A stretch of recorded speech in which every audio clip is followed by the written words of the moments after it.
Welcome to Krishna Reddy academy అండి. Krishna Reddy academy తరఫున ప్రతి ఒక్కరు కూడా స్వాగతం సుస్వాగతం. ఈరోజు మనకి అనేక టాపిక్స్ చెప్పుకుంటూ వెళ్తున్నాం. దాంట్లో భాగంగానే మనకి లూసెంట్ని ఆధారంగా చేసుకుని జీకే ఏదైతే ఉందో ఈ పార్ట్ 1 కూడా మీకు అందించడం జరుగుతుంది. ఆల్ కాంపిటేటివ్ పరంగా కూడా మీకు ఉపయోగపడుతుంది. అంతే ఇప్పటివరకు ఎటువంటి బిట్ కూడా మిస్ అవ్వని విధంగా మీకు ప్రతి కాన్సెప్ట్ని కూడా ఆధారంగా చేసుకొని తీసుకెళ్తాం. ఫర్ ఎగ్జాంపుల్ కూడా హిస్టరీ, జియోగ్రఫీ, ఆల్ టాపిక్స్ కూడా మీకు ఎగ్జామ్ పెట్టినలాగా బిట్ అందిస్తూ ప్రతిదీ కూడా మీకు కవర్ చేసుకుని వెళ్ళడం జరుగుతుంది. అదేవిధంగా ఈ లూసెంట్ని ఆధారంగా చేసుకుని బిట్స్ ఏదైతే ఉన్నాయో మీరు ఒకసారి పరిశీలించండి. ఏమంటున్నాడంటే భగవంతుడు బుద్ధుడు ఏ ప్రదేశంలో జ్ఞానోదయం అయిందని బిట్ ఒకటే అడిగాడు. సింపుల్గా బిట్ ఒకటే అడిగాడు. కానీ దాని సరౌండింగ్ బిట్లని మీరు ఎక్స్ప్లెయిన్ చేసుకునే విధంగా ఉండాలి.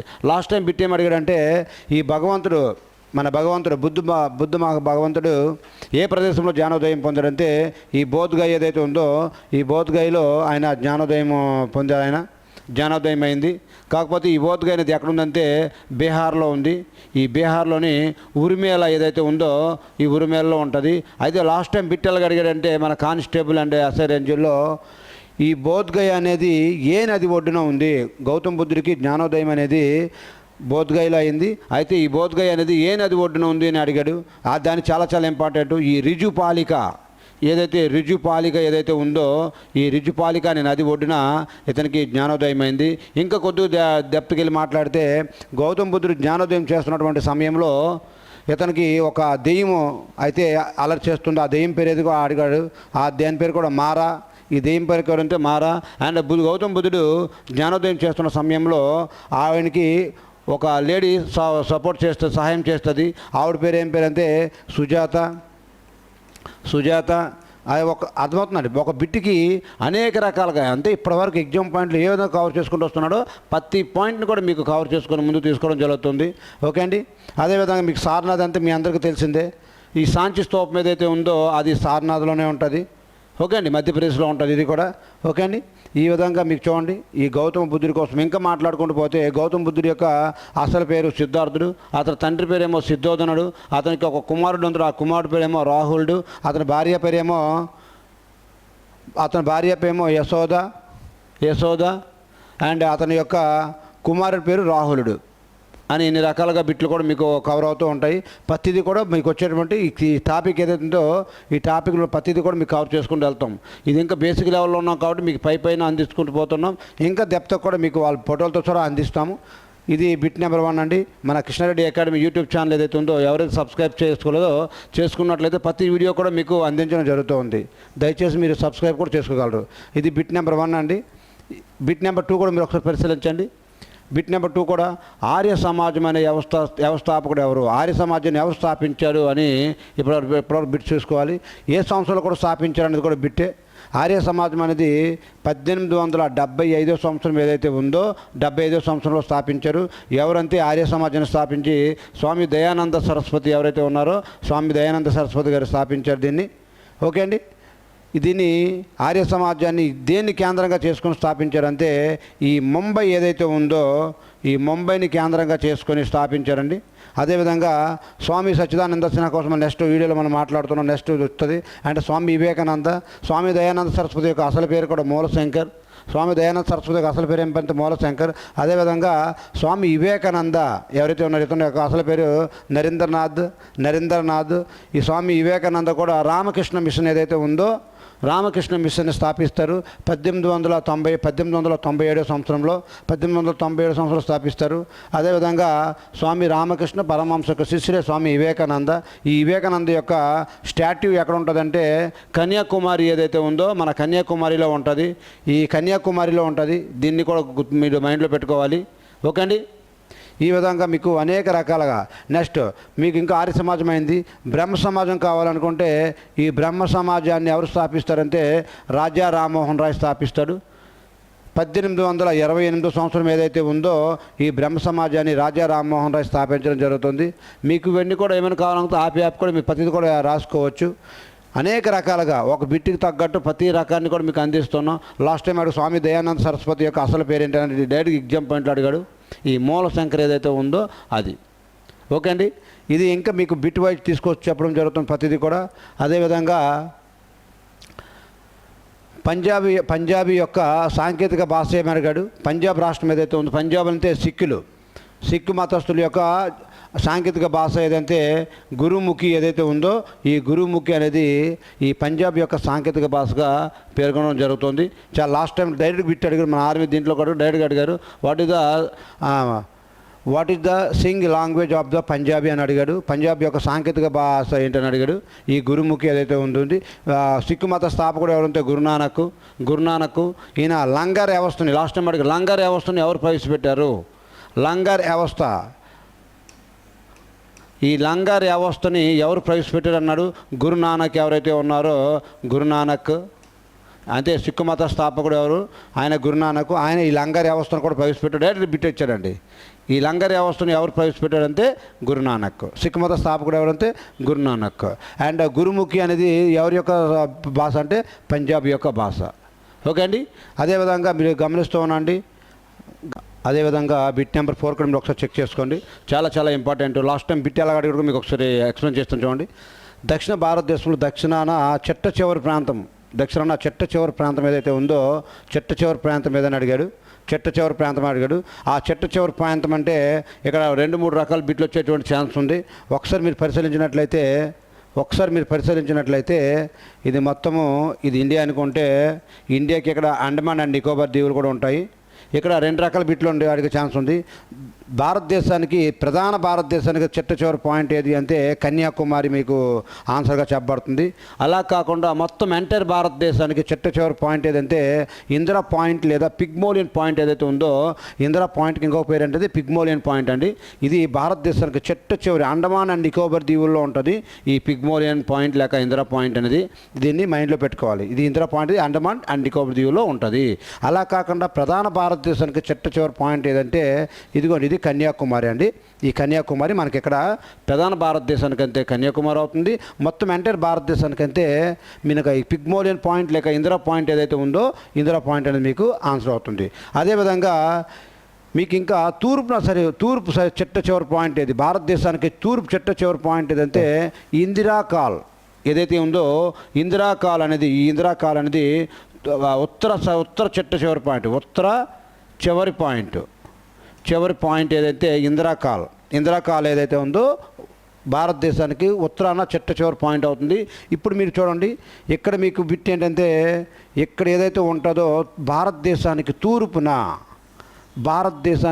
ఎలాగొచ్చి మొత్తం ఎలా ఉంటుంది ఇక్కడ అరుణాచల్ ప్రదేశ్ ఉంటుంది. ఈ భారతదేశానికి తూర్పున చిట్ట చివరి పాయింట్ ఏదంటే కిబుతు. ఇక్కడ బిట్ అడిగాడండి కిబుతు.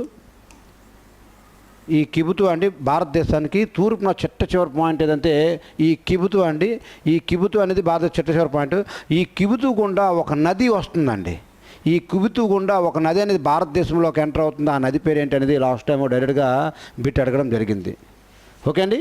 చెప్తున్నారు కదా కిబుతు గుండా పయనించే నది ఏదంటే లోహిత్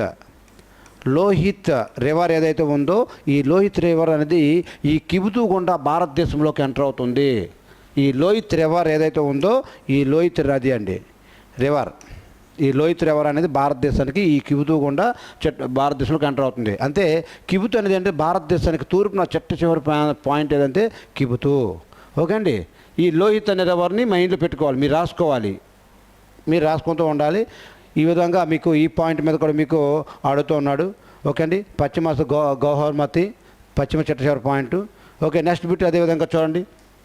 ఇక్కడ కూడా 4-5 రకాల బిట్లు అడిగే ఛాన్సులు ఉన్నాయి. ఏమంటున్నాడంటే భారతదేశంలోని ఏ రాష్ట్రంలో మొదట సూర్యుడు ఉదయిస్తారు అని అడుగుతున్నాడు. భారతదేశంలోని ఇది భారతదేశం అనుకుంటే ఈ భారతదేశంలో చివరికి ఇక్కడ ఉంటుంది. ఇక్కడ అరుణాచల్ ప్రదేశ్ ఉంటుంది. అరుణాచల్ ప్రదేశ్ అనే రాష్ట్రంలో మొదటిసారిగా సూర్యుడు ఉదయిస్తాడు. అరుణాచల్ ప్రదేశ్లోని ఎక్కడంటే దిబాంగ్ ఈ దిబాంగ్ ప్లేస్ ఏదైతే ఉందో దిబాంగ్ అనే ప్లేస్లో మొదటిసారిగా సూర్యుడు ఉదయిస్తాడు.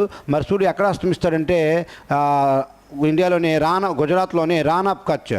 ఈ గుజరాత్లోని ఈ రాన్ ఆఫ్ కచ్ ఏదైతే ఉందో రాన్ ఆఫ్ కచ్లో ఈ సూర్యుడు అస్తమిస్తాడు.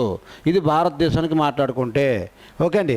అలా కాకుండా సూర్యుడు మొదటగా ఉదయించేటువంటి దేశం ఏది అని అడిగితే జపాన్ అండి. జపాన్ ఏదైతే ఉందో జపాన్ దేశం సూర్యుడు ఉదయించేటువంటి మొదటి దేశం అయితే జపాను. సూర్యుడు అస్తమించేటువంటి దేశం ఏదంటే అమెరికా. అమెరికా. నెక్స్ట్ తీసుకొచ్చేటప్పుడు కొద్దిగా మ్యాప్ వైజ్ అండ్ ప్రతి ఒక్క సబ్జెక్ట్ కూడా తీసుకొని వచ్చి చెప్పడం జరుగుతుంది. ప్రజెంట్ మీకు ఎంతవరకు అవసరమో అంత కూడా మీకు ఎక్స్ప్లెయిన్ చేయడం జరుగుతుంది. ప్రపంచంలో చివర సూర్యాస్తమయం అయ్యేటువంటి దేశం ఏదంటే అమెరికా, ప్రపంచంలో మొదటిసారిగా సూర్యోదయం అయినటువంటి దేశం ఏదంటే జపాన్. అలా కాకుండా సూర్యుడు అర్ధరాత్రి ఉదయించేటువంటి దేశం ఏదంటే ఈ నార్వే దేశం ఏదైతే ఉందో ఈ నార్వే దేశం అనేది దీనికి ఆన్సర్గా చెప్పబడుతుంది. నార్వే దేశం అర్ధరాత్రి సూర్యుడు ఉదయించే దేశం ఏదంటే నార్వే, సూర్యుడు అస్తమించే దేశం అయితే అమెరికా, సూర్యుడు ఉదయించే దేశం అయితే జపాన్, సూర్యుడు ఉదయించేటువంటి రాష్ట్రం ఏదంటే అరుణాచల్ ప్రదేశ్ ఎక్కడంటే దిబాంగ్, ఈ అరుణాచల్ ప్రదేశ్లోనే ఉదయిస్తాడు. అదే సూర్యుడు అస్తమించేటువంటి రాష్ట్రం ఏదంటే గుజరాత్లోనే ఎక్కడంటే రాన్ ఆఫ్ కచ్ ఏదైతే ఉందో అన్ని విధాలుగా ఈ బిట్స్ అన్నీ కూడా మీకు కవర్ చేసుకుని వెళ్ళడం జరుగుతుంది. ఓకే అండి, మన ఆన్సర్ ఏమవుతుందండి? అరుణాచల్ ప్రదేశ్ దీని యొక్క ఆన్సర్ అవుతుందండి. ఓకే అండి, అదేవిధంగా బిట్ నెంబర్ 5 అయింది. అదేవిధంగా బిట్ నెంబర్ 6 కూడా మీరు ఒకసారి పరిశీలించండి. అంతే మన లూసెంట్ జీకే అనేటప్పటికి మొత్తం ఎంటైర్ ఇది వాటి మొత్తం కలిపి కూడా ఉంటాయండి. మీరు దానికి ఇచ్చేసుకోవాలి. చూసుకోండి, ఇన్సులిన్ ఏ వ్యాధిని నయం చేయడానికి ఉపయోగిస్తారు? ఈ ఇన్సులిన్ అనేది ఏ వ్యాధిని నయం చేయడానికి ఉపయోగిస్తారంటే ఈ డయాబెటీస్ మధుమేహం ఏదైతే ఉందో ఈ మధుమేహాన్ని నయం చేయడానికి ఇన్సులిన్ని ఉపయోగిస్తాము అనే విషయాన్ని మీరు గుర్తుపెట్టుకోండి. ఈ లుకేమియా, హెచ్ఐవి ఇవన్నీ కోసం మనం మాట్లాడతాం. హెచ్ఐవి వల్ల నశించేటువంటి కణాలు ఏదంటే లింపోసైట్స్ చాలా ఇంపార్టెంట్. ఆల్రెడీ మనకి బిట్స్ ఆడుతూనే ఉన్నాడు లింపోసైట్స్. అంతే తెల్ల రక్త కణాలు, వైట్ బ్లడ్ సెల్స్ తెల్ల రక్త కణాలు వైట్ బ్లడ్ సెల్స్ అనేది ఎన్ని రకాలంటే 5 రకాలు ఉంటాయి. దాంట్లో ఒకటి లింపోసైట్స్, దీంట్లో టీ లింపోసైట్స్. ఇంకా సబ్జెక్ట్ పరంగా వెళ్ళి డెప్త్ మాట్లాడితే ఇది మీకు ఆన్సర్గా ఇంకా డెప్త్ మీకు దొరుకుతుంది. దాన్ని కూడా తీసుకొస్తాం. ఎయిడ్స్ వ్యాధి వల్ల నశించేటువంటి కణాలు ఏమన్నా ఇదిగో ఈ లింపోసైట్స్, టీ లింపోసైట్స్. ఈ టీ లింపోసైట్స్ ఏవైతే ఉన్నాయో టీ లింపోసైట్స్ అండి. ఓకే అండి, అదేవిధంగా డయాబెటీస్ చూడండి. డయాబెటీస్ అయితే దీని ఆన్సర్ ఇన్సులిన్ ఏ వ్యాధులు ఏం చేయడానికి ఉపయోగపడుతుందంటే ఈ డయాబెటీస్ మధుమేహం. ఓకే అండి, అదేవిధంగా బిట్ నెంబర్ 7 కూడా మీరు ఒకసారి పరిశీలించండి. కింది విటమిన్లలో గూస్బెర్రీ దేనిలో కనుగొనబడింది? దేనిలో కనబడింది అంటే విటమిన్ సి ఏదైతే ఉందో, గూస్బెర్రీ అంటే ఉసిరికాయ అండి. ఈ గూస్బెర్రీ అనేది దేనిలో కనుగొనబడింది అంటే విటమిన్ సిలో కనుగొనబడిందండి ఈ గూస్బెర్రీ. ఓకే అండి, మీకు విటమిన్స్ మీద కంపల్సరీగా పూర్తిగా సమాచారం మీ చేతిలో ఉండాలి.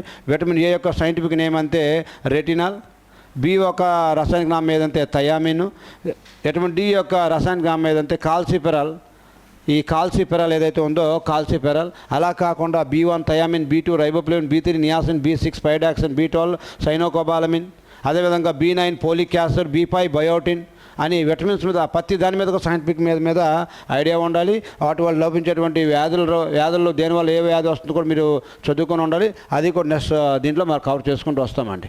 ఇక్కడ వరకు మీకు బిట్ మాత్రం ఈ గూస్బెర్రీ అనేది దేంట్లో కనుగొనబడింది అంటే విటమిన్ సి యొక్క సైంటిఫిక్ నేమ్ ఏంటంటే యాస్కార్బిక్ యాసిడ్. ఆస్కార్బిక్ యాసిడ్ ఏదైతే ఉందో యాస్కార్బిక్ యాసిడ్, ఈ యాస్కార్బిక్ యాసిడ్ యొక్క సి యొక్క రసాయనిక నామం యాస్కార్బిక్ యాసిడ్. ఇది బిట్ నెంబర్ 7 అండి. అదేవిధంగా బిట్ నెంబర్ 8 కూడా మీరు ఒకసారి పరిశీలించండి. చాలా ఇంపార్టెంట్ చూడండి. ఇక్కడ కూడా చాలామంది కన్ఫ్యూజ్ అయ్యేటువంటి సందర్భం ఇది.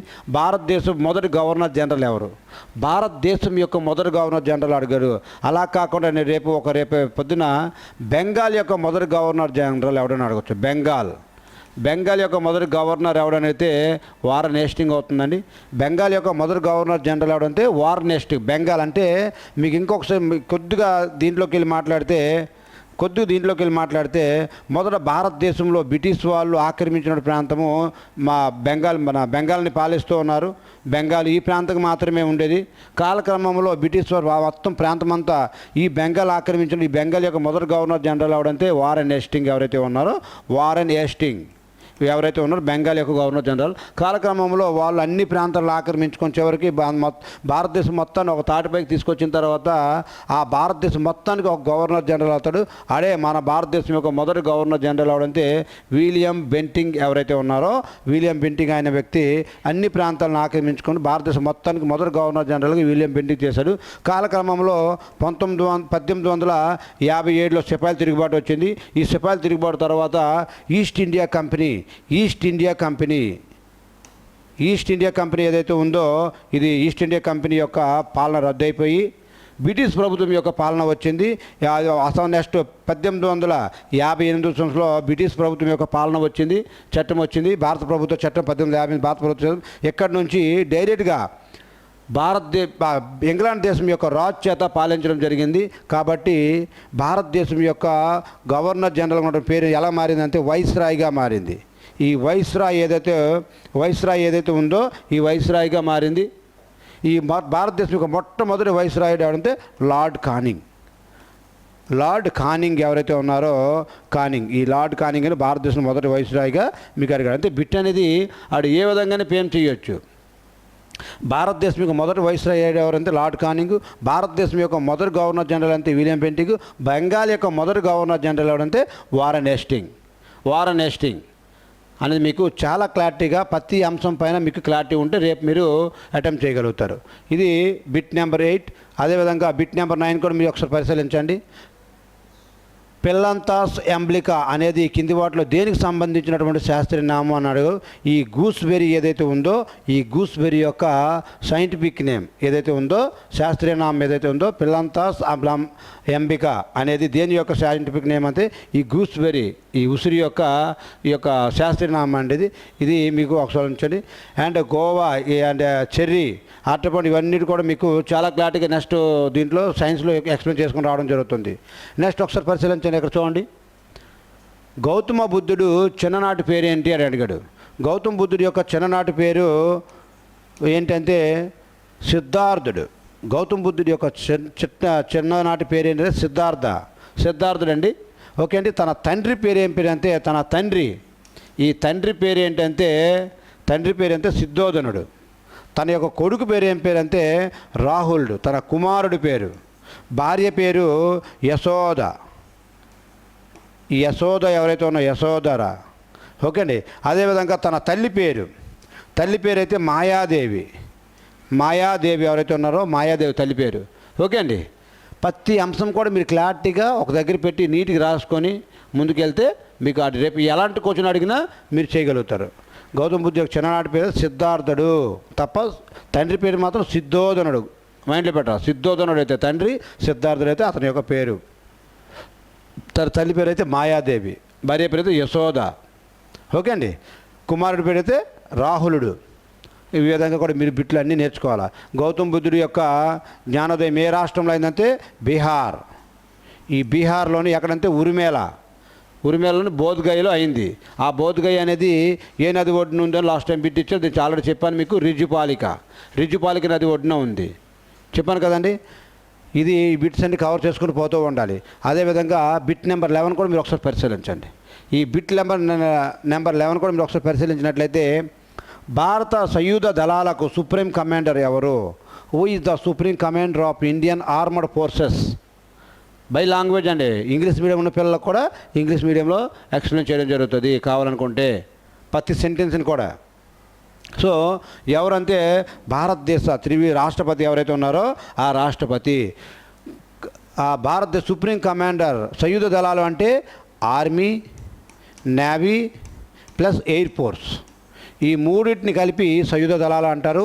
ఈ మూడిటికి సుప్రీం కమాండర్ రావడంటే మన ప్రెసిడెంట్ ఆఫ్ ఇండియా, భారతదేశ ప్రథమ పౌరుడు, భారతదేశం యొక్క ప్రథమ పౌరుడు.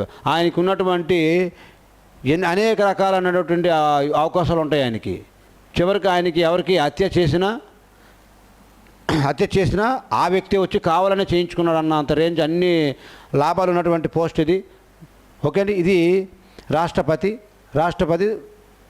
నెక్స్ట్ బిట్ ఒకసారి పరిశీలించండి. ఈ రాష్ట్రపతులందరికీ చూడండి, అందరు నియమిస్తాడు ఆయనే. నెక్స్ట్ బిట్ చూడండి. రాత్రి అంధత్వం, the night blindness is caused by the lack of which vitamin అడిగాడు. రాత్రి రే చీకటి, తెలుగులో అయితే రే చీకటి అంటారు. రాత్రి అంధత్వం అన్న రే చీకటి అన్న ఒకటే. ఏ విటమిన్ లోపం వల్ల మీకు వస్తుందంటే విటమిన్ ఏ ఏదైతే ఉందో విటమిన్ ఏ లోపం వల్ల అంధత్వం, నైట్ బ్లైండ్నెస్, రాత్రి రే చీకటి అనేది మీకు విటమిన్ ఏ లోపం వల్ల మీకు రావడం జరుగుతుంది. అదేవిధంగా B1 యొక్క సైంటిఫిక్ నేమ్ ఏదంటే థయామిన్. ఇది B1 లోపం వల్ల వచ్చేటువంటి వ్యాధి ఏదంటే బెరీ. ఈ బెరీ ఏదైతే ఉందో బెరీ. ఈ సి విటమిన్ లోపం వల్ల వచ్చే వ్యాధి అంటే స్కర్వీ. ఈ స్కర్వీ ఏదైతే ఉందో స్కర్వీ. అదేవిధంగా విటమిన్ డి లోపం వల్ల వచ్చేది దొడ్డు కాలు అంటారు కదండి, కాలేమో దొడ్డు కాలులాగా తయారవుతాయి. ఇది విటమిన్ డి లోపం వల్ల వస్తుంది. విటమిన్ డి యొక్క రసాయనం కాల్సిఫెరల్. కాబట్టి ఇక్కడ వ్యాధుల కోసం మాట్లాడుతాం, ఈ సెక్షన్లో మాట్లాడాలి. ఇందాక సెక్షన్లో మాట్లాడము విటమిన్స్ యొక్క సైంటిఫిక్ నేమ్ కోసం మాట్లాడాము. అంతే, దీనికి ఒక 5-6 రకాల కోణాలు ఉంటాయి విటమిన్స్ మీద బిట్లు అడిగేటప్పుడు. ఆ 5-6 రకాల కోణాలు ఏంటంటే నువ్వు పట్టగలిగితే రేపు నీకు ఎలా బిట్ ఇచ్చినా చేయగలుగుతావు. ఓకే అండి, ఇది బిట్ నెంబర్ 12. అదేవిధంగా బిట్ నెంబర్ 13 కూడా మీరు ఒకసారి పరిశీలించండి. టెలివిజన్ని కనుగొన్నవారు ఎవరు? చిన్న బిట్లతో పాటు వెళ్తున్నాం, ఎందుకు బేసిక్ లెవెల్ బిట్లు కూడా మీకు అడుగుతున్నాడు మన ఆర్మీ దీనికి అన్నిటి. కాబట్టి అటు ఆర్మీ నుంచి హై రేంజ్ వరకు అన్నీ కవర్ చేస్తున్నాం. అందరినీ కూడా ఆల్ కాంపిటేటివ్ పరంగా వెళ్తున్నాం కాబట్టి బేసిక్ కవర్ చేస్తున్నాం, అటు అడ్వాన్స్ లెవెల్ కూడా. చెప్పాను కదండి, ఒక బిట్ ఇచ్చాను. భారతదేశంలో తూర్పు చివరి పాయింట్ ఏదంటే కిబుతు. ఆ కిబుతు కొండ భారతదేశంలోకి ఎంటర్ అవుతున్నటువంటి నది ఏది అని అడిగాడు. నది ఏది? అది అంత ఈజీ బిట్టేది కాదండి. ఈ లోహిత్ నది ఏదైతే ఉందో ఆ లోహిత్ నది అనేది అంతే బేసిక్ లెవెల్ నుంచి హై రేంజ్ వరకు కూడా మీకు ప్రతి బిట్ను కవర్ చేసుకుంటూ ఎగ్జామ్ పాయింట్లో వచ్చే ప్రతి బిట్ని కవర్ చేసుకుని ముందుకు తీసుకెళ్తాం. అండ్ ఫ్యూచర్లో కూడా ఎలా వచ్చే అవకాశం ఉందో కూడా మీకు ఎక్స్ప్లెయిన్ చేయడం జరుగుతుంది. ఓకే అండి, ఈ జేఎల్ బయాల్డ్ ఎవరైతే ఉన్నారో, జేఎల్ బయాల్డ్ ఎవరైతే ఉన్నారో ఆయన దానికి ఆన్సర్గా వస్తున్నారు. టెలివిజన్ కనుగొన్నవారు. మిగతావన్నీ కూడా మీరు ఇంకా ఆవిష్కరణలు అనే టాపిక్ వస్తుంది, చాలా క్లారిటీ మీరు నేర్చుకోవాల్సి ఉంటుంది. నెక్స్ట్ చూడండి, భారతదేశం మొదటి మహిళా పాలకురాలు ఎవరు అని అడిగితే, భారతదేశం మొదటి మహిళా పాలకురాలు ఎవరంటే ఈ రజియా సుల్తానా. ఈ రజియా సుల్తాన్ ఎవరంటే ఢిల్లీ సుల్తాన్ని, ఢిల్లీ సామ్రాజ్యాన్ని పాలించినటువంటి ఏకైక మహిళ ఎవరంటే రజియా సుల్తానా. ఈ రజియా సుల్తాన్ యొక్క తండ్రి పేరే ఇల్టుట్మిష్. ఈ ఇల్టుట్మిష్ ఎవరంటే కుతుబుద్దీన్ ఐబాక్ యొక్క అల్లుడు. ఈ ఇల్టుట్మిష్ ఎవరంటే కుతుబుద్దీన్ ఐబాక్ యొక్క అల్లుడు అండి. ఈ ఇల్టుట్మిష్ యొక్క కుమార్తె రజియా సుల్తానా. ఢిల్లీ సింహాసనాన్ని పాలించిన, భారతదేశాన్ని పాలించిన ఏకైక మహిళ ఎవరంటే రజియా సుల్తానా ఎవరైతే ఉన్నారో ఈవిడ. ఈ రజియా సుల్తానా ఎలా మరణించిందంటే 40 మంది గల చెహల్గాని యొక్క కూటమి ద్వారా ఈవిడ హత్యకు గురైంది. ఎందుకంటే రజియా సుల్తాన్ యొక్క బటిండా పాల్గొనేటటువంటి యాకూబ్ యొక్క భార్య ఈవిడ. యాకూబ్ని మ్యారేజ్ చేసుకొని ఆయన తిరిగి వస్తుండగా 40 మంది చెహల్గాని సభ్యులు ఎవరైతే ఉన్నారో వాళ్ళ చేత ఈ రజియా సుల్తాన్ హత్య గావించబడి చివరికి మరణించడం జరిగింది. ఓకే అండి, ఇంకా మీకు మిగతా పేర్లేదు, మీకు ఇంకా చెప్పాల్సిన అవసరం లేదు. నూర్జహాన్ కోసం మాట్లాడతాం, అండ్ రాణి లక్ష్మీబాయి కోసం ప్రత్యేకించే ప్రతి అంశం కోసం కూడా మాట్లాడతాం. అక్కడ వాళ్ళ అన్ని సమాచారాన్ని అందిస్తాం. ఇది బిట్ నెంబర్ 14 అండి. బిట్ నెంబర్ 15 కూడా మీరు ఒకసారి పరిశీలించండి. చేపలు డ్యాష్ ద్వారా శ్వాస తీసుకుంటాయి. Fish takes the breath by gills. చేపలను దేని ద్వారా తీసుకుంటాయి అంటే గిల్స్ ఏవైతే మొప్పలు ఏవైతే ఉన్నాయో ఈ మొప్పల ద్వారా, గిల్స్ ద్వారా శ్వాసని తీసుకుంటాయి. ఓకే అండి, చూడండి కొన్ని బ్రెయిన్స్ ద్వారా హార్ట్ ఇవన్నీ కోసం వివరిస్తాం. ప్రతి అంశం కూడా కోసం మనం వివరిస్తాము. అదేవిధంగా నెక్స్ట్ బిట్ కూడా చూడండి. ఈ బిట్ చాలా ఇంపార్టెంట్. 90% మంది కూడా ఈ బిట్తో రాంగ్ చేస్తారు. 90 కాదు 99% మంది కూడా రాంగ్ చేస్తారు. ఇంకా 1% మంది మాత్రమే దీన్ని చేస్తారు. ఇంక్విలాబ్ జిందాబాద్ నినాదాన్ని ఎవరిచ్చారంటే అందరూ కూడా గోపర్ ఆన్సర్ భగత్ సింగ్ అని పెడతారు. భగత్ సింగ్ అనే పెడతారు ప్రతి ఒక్కరు కూడా. కానీ భగత్ సింగ్ ఆన్సర్ కాదండి, హజ్రత్ మొహాని ఎవరైతే ఉన్నారో ఈ హజ్రత్ మొహాని అనేవాళ్ళు ఈ ఇంక్విలాబ్ జిందాబాద్ అనే దాన్ని ఇస్తారు. బాగా ఎవరి వల్ల ఫేమస్ అయిందంటే ఈ ఇంక్విలాబ్ జిందాబాద్ అనేది మన భగత్ సింగ్ వల్ల ఫేమస్ అవుతుందండి. కానీ భగత్ సింగ్ అనే నినాదాన్ని ఇచ్చింది ఎవరు మాత్రమంటే హస్రత్ మొహాని ఎవరైతే ఉన్నారో హస్రత్ మొహాని ఇచ్చారండి. ఓకే అండి, ఇక్కడ మాట్లాడుతూ సుభాష్ చంద్రబోస్ కోసం కూడా మనం మాట్లాడతాము, చంద్రశేఖర్ ఆజాద్ కోసం మాట్లాడతాము, భగత్ సింగ్ కోసం కూడా ప్రత్యేకించి మనం మాట్లాడతాం. ఎందుకంటే మా మహోన్నతమైన వ్యక్తులు కాబట్టి మనం ప్రత్యేకించి ఎక్కడ సందర్భం అక్కడ మాట్లాడతాం. ఇక్కడికి వచ్చినప్పటికి మాత్రము ఇంక్విలాబ్ జిందాబాద్ నినాదాన్ని ఎవరిచ్చారంటే మాత్రం హస్రత్ మొహాని ఎవరైతే ఉన్నారో ఈవిడిచ్చారు, వీళ్ళిచ్చారు అనే విషయాన్ని మీరు గుర్తుపెట్టుకోండి. హస్రత్ మొహాని.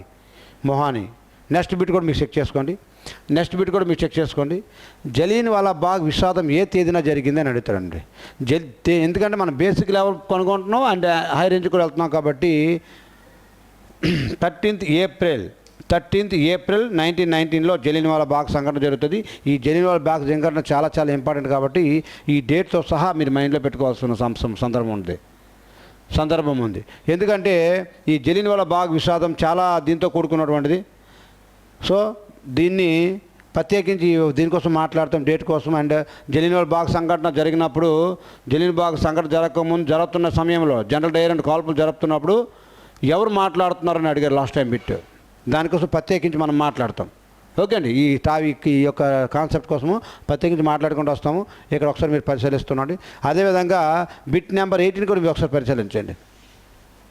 కాంగ్రెస్ని విడిచిపెట్టిన తర్వాత సుభాష్ చంద్రబోస్ ఏ గ్రూపును స్థాపించారని అడిగాడు. ఈ బిట్ కూడా చాలామంది రాంగ్ చేసేటువంటి సందర్భం. ఈ బిట్ కూడా అంతే. కాంగ్రెస్ని విడిచిపెట్టిన తర్వాత సుభాష్ చంద్రబోస్ ఏ గ్రూప్ని ఏర్పాటు చేశారు, ఏ పార్టీని ఏర్పాటు చేశారంటే చాలామంది ఏమేస్తారంటే ఆజాద్ హింద్ ఫౌజ్ అనుకుంటారు. ఆజాద్ హింద్ ఫౌజ్ కాదండి, All India Forward Bloc party ఏదైతే ఉందో 1939 సంవత్సరంలో దీన్ని స్థాపిస్తారండి. మైండ్లో పెట్టుకోవాలా. 1939 సంవత్సరంలో All India Forward Bloc party ఏదైతే ఉందో దీన్ని మన సుభాష్ చంద్రబోస్ గారు దీన్ని ఏర్పాటు చేస్తారు 1939లో. ఓకే అండి. అయితే ఆజాద్ హింద్ ఫౌజ్ని ఎక్కడ స్థాపిస్తాడంటే సింగపూర్ ఏదైతే ఉందో ఈ సింగపూర్లో స్థాపిస్తాడండి. సింగపూర్లో స్థాపిస్తారు ఆజాద్ హింద్ ఫౌజ్ని. కాలక్రమంలో తీసుకొచ్చి మన అండమాన్ నికోబార్ దీవులో తీసుకొచ్చి చాలా వరకు పోరాటం చేస్తారు ఆయన. అండ్ ఆయన ఇచ్చిన నినాదం ఏంటంటే సుభాష్ చంద్రబోస్ గారు చలో ఢిల్లీ అనే నినాదాన్ని కూడా ఇచ్చారు. చలో ఢిల్లీ అనే నినాదాన్ని కూడా ఇచ్చారు. అండ్ 1938 సంవత్సరంలో ఐఎన్సీకి పోటీ చేసి పట్టాభి సీతారామయ్య మీద గెలుస్తాడు. ఎందుకంటే పట్టాభి సీతారామయ్యకి సపోర్ట్ చేసింది ఎవరంటే మహాత్మా గాంధీ సపోర్ట్ చేసినప్పటికీ అంత దమ్మున లీడర్ అంతే మన సుభాష్ చంద్రబోస్ గారు. ఆయన పైన కూడా గెలిచి మహాత్మా గాంధీ పట్టాభి సీతారామయ్యకి సపోర్ట్ చేసిన ఆయన పైన గెలుపొందినటువంటి వ్యక్తి ఎవరంటే సుభాష్ చంద్రబోస్. ఇతని కోసం ప్రత్యేకించి ప్రతిదీ మాట్లాడుకొని రావాలి. లాస్ట్ టైం బిట్ ఏం అడిగిన సుభాష్ చంద్రబోస్ ఎక్కడ జన్మించాడంటే ఈ కటక్ ఏదైతే ఉందో ఈ కటక్లో జన్మిస్తారు. ప్రజెంట్ ఈ కటక్ అనేది ఒరిస్సాలో ఉంది కటక్ అనేది. కానీ ఒకప్పుడు ఈ ఒరిస్సా అంతా బెంగాల్ అంతా కూడా కలిసే ఉండేది. కాలక్రమంలో ఈ బెంగాల్ నుంచి విడిపోయినటువంటి రాష్ట్రమే ఒడిస్సా. కాబట్టి యాక్చువల్లీ సుభాష్ చంద్రబోస్ ఎక్కడ జన్మించారంటే ఈ కటక్లో జన్మించారు. సుభాష్ చంద్రబోస్ యొక్క అంతర్జాతీయ విమానాశ్రయం ఎక్కడుందంటే కలకత్తాలో ఉంటుంది. ఆ కలకత్తా విమానాశ్రయానికి సుభాష్ చంద్ర విమానాశ్రయానికి పాత పేరు ఏం పేరు అంటే డమ్ అని కొద్దిగా తెప్పకెళ్ళి మాట్లాడదాం. ప్రత్యేకించి ఆ బిట్లు తీసుకొచ్చి ప్రజెంట్ ఏ రేంజ్ కావాలంటే ఆ రేంజ్ కూడా మాట్లాడవచ్చు. ఇదండి బిట్ నెంబర్ 18 అవుతుంది. అదేవిధంగా బిట్ నెంబర్ 19 కూడా మీరు ఒకసారి గమనించండి.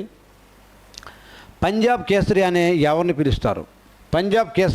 పిలుస్తారంటే ఈ లాలా లజపత్ రాయ్ ఎవరైతే ఉన్నారో లాలా లజపత్ రాయ్ని పంజాబ్ కేసరి అని పిలుస్తారు.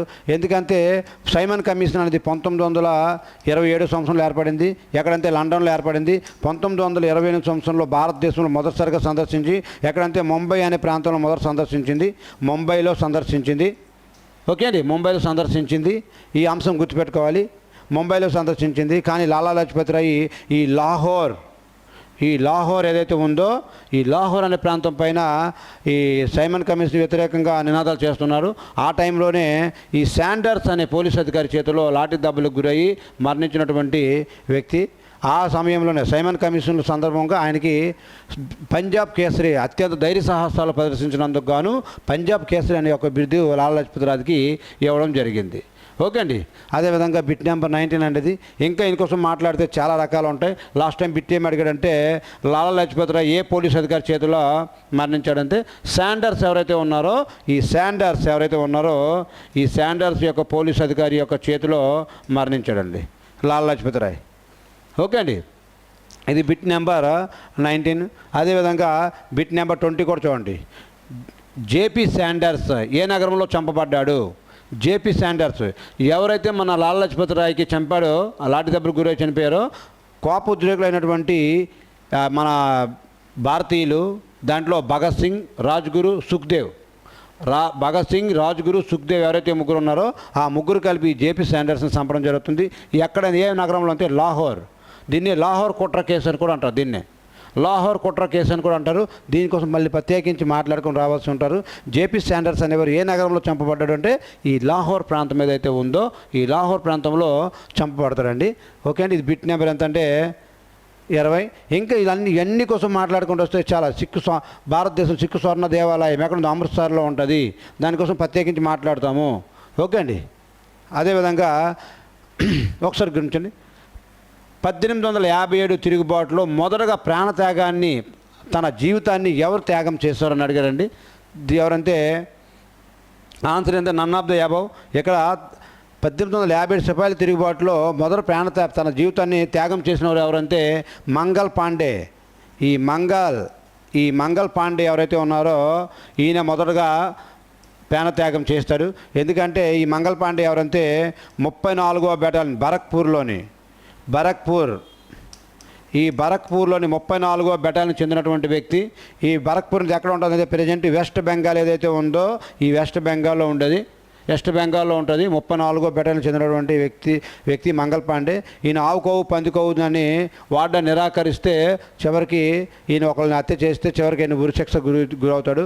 అంతే 1857 సిపాయిల తిరుగుబాటులో మొదటిసారిగా ఎవరు ప్రాణాలు అర్పించారంటే ఈ మంగల్ పాండే ఎవరైతే ఉన్నారో ఆయన. ఓకే అండి. కాబట్టి ఆన్సర్ ఏమవుతుందంటే నన్ ఆఫ్ దీస్. ఈ 1857 సిపాయిల తిరుగుబాటులో ఒక్కొక్క వ్యక్తి ఒక్కొక్క దగ్గర నాయకత్వం వహించారు. ఈ కాన్సెప్ట్ని కూడా మీకు సపరేట్గా మళ్ళీ వస్తుంది, మీకు అక్కడ ఎక్స్ప్లెయిన్ చేయడం జరుగుతుంది. నెక్స్ట్ చూడండి, భారతదేశం మొదటి మహిళా గవర్నర్ ఎవరు? భారతదేశపు మొదటి మహిళా గవర్నర్ ఎవరు అని అడిగారండి. ఈ భారతదేశం మొదటి మహిళా గవర్నర్ ఎవరంటే సరోజినీ నాయుడు ఎవరైతే ఉన్నారో సరోజినీ నాయుడు భారతదేశం మొదటి మహిళా గవర్నరు. ఈవిడ ఏ రాష్ట్రానికి గవర్నర్గా చేశారంటే యూపీ అనే రాష్ట్రానికి గవర్నర్గా చేస్తారు. యూపీ రాష్ట్రానికి గవర్నర్గా చేస్తారు. యాక్చువల్లీ ఈవిడ బేసిక్ ఎక్కడంటే వెస్ట్ బెంగాల్ రాష్ట్రానికి చెందినటువంటి మహిళ. కానీ తన తండ్రి ఉద్యోగరీత్యా హైదరాబాద్లో స్థిరపడ్డాడు. కాబట్టి సరోజినీ నాయుడు యొక్క జననం ఎక్కడ జన్మించిందంటే హైదరాబాద్. ఈ హైదరాబాద్ ఏదైతే ఉందో మనది తెలంగాణ యొక్క రాజధాని. ఈ తెలంగాణ రాజధానిలో హైదరాబాద్లో జన్మించారు సరోజినీ నాయుడు. ఈవిడికి నైటింగేల్ ఆఫ్ ఇండియా అనే బిరుదు ఉంది, భారత కోకిల. అండ్ ఈవిడ లాస్ట్ టైం అడిగిన బిట్ అంటే సరోజినీ నాయుడు ఒక పుస్తకాన్ని రాస్తారు. అదే చాలా ఇంపార్టెంట్. లాస్ట్ డైరెక్ట్గా అడిగారు గోల్డెన్ థ్రెషోల్డ్ ఏదైతే ఒక పుస్తకం గోల్డెన్ థ్రెషోల్డ్ ఏదైనా పుస్తకం ఏదైతే ఉందో ఆ పుస్తకాన్ని ఎవరు రాశారంటే సరోజినీ నాయుడు గారు రాయడం జరిగింది. ఓకే అండి. అలా చెప్పుకుంటూ పోతే ఇంకా చూడండి, సుచేత కుపాలాని చాలా ఇంపార్టెంట్. సుచేత కుపాలాని భారతదేశానికి మొదటి మహిళా ముఖ్యమంత్రి ఎవరంటే ఈ సుచేత కుపాలాని. భారతదేశానికి మొదటి మహిళా ముఖ్యమంత్రి ఎవరంటే సుచేత కుపాలాని అండి.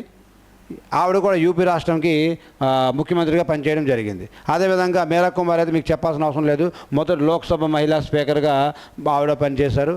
ఓకే అండి. అన్నీ అనిబిసెంట్ ఎవరైతే ఉన్నారో అనిబిసెంట్ కోసం ఏ దేశస్తురాలంటే ఐర్లాండ్ దేశస్తురాలు. అనిబిసెంట్ ఏ దేశస్తురాలంటే ఐర్లాండ్ దేశస్తురాలు.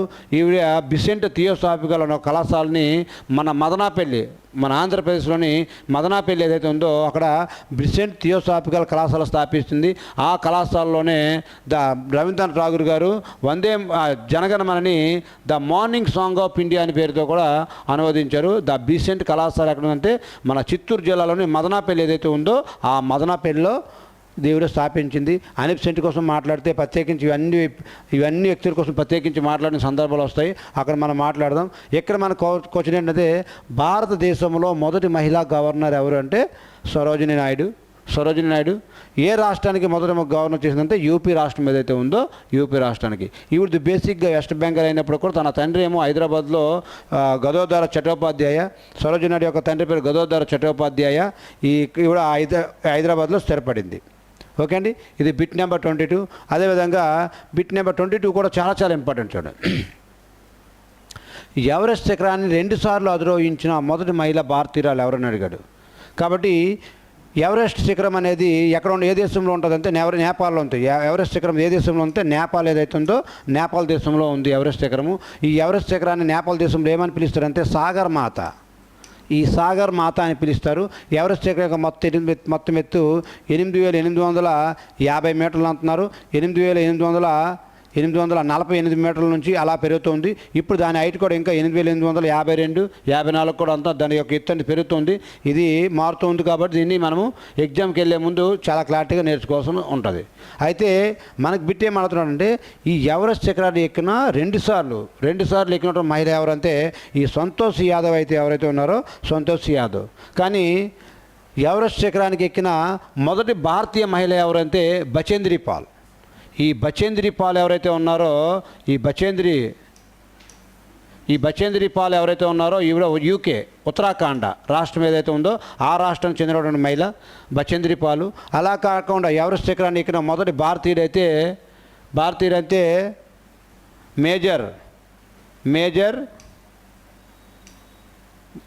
బచేంద్ర మేజర్ అయిన వ్యక్తి ఆయన. ఎవరెస్ట్ శిఖరాన్ని ఎక్కిన మొదటి వ్యక్తి ఆయన. అదేవిధంగా ఎవరెస్ట్ శిఖరాన్ని ఎక్కిన మొదటి దేశీయులు ఎవరంటే టెన్సింగ్ నార్కే అండ్ హెడ్మాండ్ హిల్లరీ ఎవరైతే ఉన్నాడో న్యూజిలాండ్, అండ్ టెన్సింగ్ నార్కే అనేవారు నేపాల్ దేశస్తులు. వీళ్ళిద్దరు కూడా మొదటిసారిగా ఎవరెస్ట్ శిఖరాన్ని ఎక్కారు. ఓకే అండి. ఆ విధంగా మీరు బచేంద్రి పాల్ కూడా ప్రతిదీ నేర్చుకోవాలి. అదేవిధంగా ఎవరెస్ట్ శిఖరానికి 2 సార్లు అధిరోహించిన మహిళ అయితే మాత్రం సంతోష్ యాదవ్, భారతీయురాలు. ఓకే. ఎవరెస్ట్ శిఖరానికి మొత్తం ఎత్తి అంతా 8,848 నుంచి 8,850కి వెళ్ళింది. ఇప్పుడు 8,852కి కూడా వెళ్తుంది. అంతే. ఎవరెస్ట్ శిఖరం అనేది ఎత్తు అనేది అలా గ్రాడ్యువల్గా పెరుగుతూ ఉంది. ఎవరెస్ట్ శిఖరం అనేది ఏ దేశంలో ఉందో నేపాల్లో ఉంది. నేపాల్లోని ఎవరెస్ట్ శిఖరాన్ని ఏమని పిలుస్తారంటే సాగర్ మాత ఏదైతే ఉందో సాగర్ మాత అని పిలుస్తారు. ఓకే అండి. ఇవన్నీ కూడా మీరు ఈ వీడియో అవుతున్నప్పుడే జాగ్రత్తగా పాయింట్ టు పాయింట్ రాసుకున్న మీకు ప్రతి సెంటెన్స్ కూడా దొరుకుతుంది. అదేవిధంగా బిట్ నెంబర్ 24 కూడా మీరు ఒకసారి పరిశీలించండి. Go back to the Vedas అని ఎవరన్నారంటే స్వామి దయానంద సరస్వతి ఎవరైతే ఉన్నారో ఎవరైతే ఉన్నారో ఈయన వేదాలకు మరలిపోండి అని తెలుగులో అంటారు. Go back to the Vedas అని ఎవరన్నారంటే స్వామి దయానంద సరస్వతి ఎవరైతే ఉన్నారో ఆయన అన్నారు. అండ్ మదన్ మోహన్ మాలవయ్య ఎవరంటే యూపీ అనే రాష్ట్రంలోని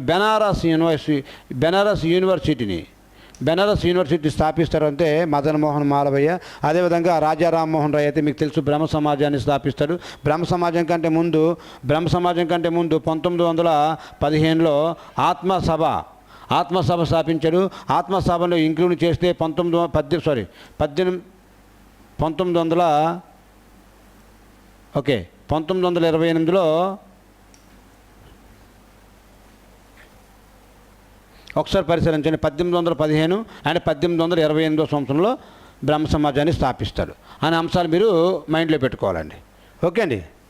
నెక్స్ట్ ఈయన రాజా రామ్మోహన్ రాయ్ అండ్ స్వామి వివేకానంద రామకృష్ణ మిషన్ని స్థాపిస్తారు. 1897 సంవత్సరంలో స్వామి వివేకానంద రామకృష్ణ మిషన్ని స్థాపించడం జరుగుతుంది. ఈ స్వామి వివేకానంద యొక్క అసలు పేరు నరేంద్రనాథ్ దత్. ఈ స్వామి దయానంద సరస్వతి యొక్క అసలు పేరు మూలశంకర్ అనే పేర్లు కూడా వీళ్ళకు ఉన్నాయి. ఇది అలా మీరు ప్రతి బిట్కి ఆన్సర్ చెప్పుకుంటూ పోవడం జరుగుతుంది. అండ్ స్వామి దయానంద సరస్వతి యొక్క అసలు పేరే అదే చెప్పాం కదా, మూలశంకర్ ఏదైతే ఉందో మూలశంకర్ అండి. ఇది బిట్ నెంబర్ 25. అదేవిధంగా ఒకసారి చెక్ చేసుకుని నెక్స్ట్ చూడండి. బిట్ నెంబర్ 26 కూడా మీరు ఒకసారి పరిశీలించాలా, చాలా ఇంపార్టెంట్. వాస్కో డ గామా ఎవరైతే ఉన్నాడో ఈయన భారతదేశానికి మొదటిసారిగా ఏ సంవత్సరంలో జరిగితే 1498 మే 17 ఏదైతే ఉందో ఈ మే 17 తేదీన వచ్చే డేట్తో సహా గుర్తుపెట్టుకోవాలండి. మే 17 వచ్చాడు. మొదట భారతదేశంలో ఏ ప్రాంతంకి వచ్చాడంటే కేరళలోని క్యాలికట్ అనే ప్రాంతానికి, కేరళలోని క్యాలికట్ అనే ప్రాంతానికి వస్తాడు. ఆ క్యాలికట్ అనే ప్రాంతానికి మొదట రాజు ఎవరంటే జమోరిన్. ఈ జమోరిన్ ఎవరైతే ఉన్నాడో ఈ జమోరిన్ అంటే ఏంటంటే ఇది ఒక వంశం పేరు. జమోరిన్ అనేది ఒక వంశం పేరు. రియల్గా ఆ జమోరిన్కి అసలు పేరు అంటే రాజా విక్రమ మనువర్మన్ ఎవరైతే ఉన్నాడో ఆయన ఈ క్యాలికట్ అనే ప్రాంతానికి రాజుగా ఉండేవాడు. ఈ 1498లో వాస్కో డ గామాకు ఆహ్వానించి తనకు కావాల్సినటువంటి సరుకులను కొనిచ్చి తన దేశాన్ని ఇంగ్లాండ్ దేశాన్ని పంపించాడు. ఇక్కడ ₹1 కొన్నటువంటి వస్తువు అక్కడ 60 రెట్లు లాభం వచ్చినప్పటికీ ఆస్తోటి మళ్ళీ వాస్కో డ గామా మళ్ళీ 1502 సంవత్సరంలో భారతదేశం తిరిగి వస్తాడు. ఆ వచ్చినప్పుడు మన రాజ విక్రమ మనువర్మన్ లేక జమోరిన్ అనే వ్యక్తి ఆయన్ని నిరాకరిస్తాడు, రావద్దని చెప్తాడు. కానీ అప్పుడు యుద్ధం చేసి చివరికి ఆ క్యాలికట్ని ఆక్రమించుకొని కాలక్రమంలో ఈ క్యాలికట్ ఏదైతే ఉందో ఆక్రమించుకొని చివరికి వాడిని మరి పరిపాలించడం జరుగుతుంది. ఇంకా డెప్త్ మీరు చెప్పుకుంటూ వెళ్ళొచ్చు. అది వాస్కో డ గామా మన దేశంలో ఎప్పుడు ఎంటర్ అయ్యాడు 1498 మే 17 ఏదైతే ఉందో ఆ ప్రాంతం. ఏ ప్రాంతంకి అయితే కేరళలోని క్యాలికట్ అనే ప్రాంతానికి అటెండ్ అవుతాడు. అక్కడ పాలించిన వంశం ఏదంటే జమోరిన్ వంశము. ఆ దాంట్లో రాజు అంటే రాజా విక్రమ మనువర్మన్ ఎవరైతే ఉన్నారో ఆయన భారతదేశంలో కొన్నటువంటి ఒక వస్తువు ₹1 కొన్న వస్తువు వాళ్ళ దేశంలో అమ్మితే ఎంత లాభం వచ్చిందంటే 62 రెట్లు లాభం వచ్చింది. కాబట్టి దాన్ని ఆశ చూసి మళ్ళీ 1502లో లాస్ట్ టైం బిట్ అడిగాడు. వాస్కో డ గామా భారతదేశం తిరిగి రెండోసారి ఏ సంవత్సరంలో వచ్చాడని అడిగాడు. 1502 ఏదైతే ఉందో 1502లో వచ్చాడు. ఆయన కొచ్చిన్ని కూడా ఆక్రమించుకొని కొచ్చిన్లో చివరికి మలేరియా వ్యాధితో మలేరియా వ్యాధితో చనిపోతారనమాట. మలేరియా వ్యాధితో 1524 సంవత్సరంలో చనిపోవడం జరుగుతుంది. ఓకే అండి. ఏ వ్యాధితో మరణించారని కూడా అడిగారు లాస్ట్ టైం బిట్. మలేరియా వ్యాధితో చనిపోతారు ఈయన. ఓకే, ఈ విధంగా మీకు ప్రతి బిట్ని కూడా ఎక్స్ప్లెయిన్ చేసుకుని ముందుకు వెళ్తున్నాం. ఇవన్నీ కూడా లూసెంట్ ఏదైతే ఉందో ఈ లూసెంట్ని ఆధారంగా చేసుకుని ప్రతి బిట్ని ఎక్స్ప్లెయిన్ చేయడం జరుగుతుందండి. బిట్ నెంబర్ 27 కూడా మీరు ఒకసారి గమనించండి. ఈస్ట్ ఇండియా కంపెనీ భారతదేశంలో ఎప్పుడు వచ్చింది? ఈస్ట్ ఇండియా కంపెనీ భారతదేశంలో ఎప్పుడు వచ్చిందని అడిగారండి. ఈ 1600 ఏదైతే ఉందో 1600 సంవత్సరంలో వచ్చింది. అండ్ ఈ 1600 సంవత్సరాలు వచ్చినప్పుడు భారతదేశం యొక్క రాజు ఎవరని లాస్ట్ టైం బిట్ అడిగండి. ఈస్ట్ ఇండియా కంపెనీ భారతదేశంలో వచ్చినప్పుడు భారతదేశం యొక్క రాజు ఎవరంటే అక్బర్ ఎవరైతే ఉన్నారో అక్బర్. ఓకే అండి, ఈ విధంగా జరుగుతుంది. ఇది పార్ట్ నెంబర్ 1 అండి. అండ్ పార్ట్ నెంబర్ 2 కూడా మీకు చాలా అతి త్వరలో ప్రతిది కూడా 12 రోజులకు ఒకసారి మీకు చేస్తూ ఉంటాము. మన కృష్ణారెడ్డి అకాడమీ యొక్క యూట్యూబ్ ఛానల్ కానీ మీరు సబ్స్క్రైబ్ చేసుకున్నట్లయితే మీకు ఈ సబ్జెక్ట్ని ప్రతిరోజు కూడా ప్రతి 2-3 రోజులకు ఒకసారి వీడియో వస్తూనే ఉంటుంది. ఇటు జీకే పరంగా అవ్వచ్చు, అటు ఆర్మీ ఎగ్జామ్స్ అవ్వచ్చు, అటు కానిస్టేబుల్ ఎగ్జామ్ అవ్వచ్చు, ఎస్ఐ ఎగ్జామ్ అవ్వచ్చు. ఏదో విధంగా మిమ్మల్ని సేవ చేయడమే మా యొక్క అదృష్టంగా భావిస్తున్నాం. కాబట్టి మీరు మన కృష్ణారెడ్డి అకాడమీ యొక్క యూట్యూబ్ ఛానల్ కానీ సబ్స్క్రైబ్ చేసుకున్నట్లయితే మీకు ప్రతి అంశం కూడా మీ ముందుకు వస్తుంది. Thank you very much. జై హింద్, జై భారత్.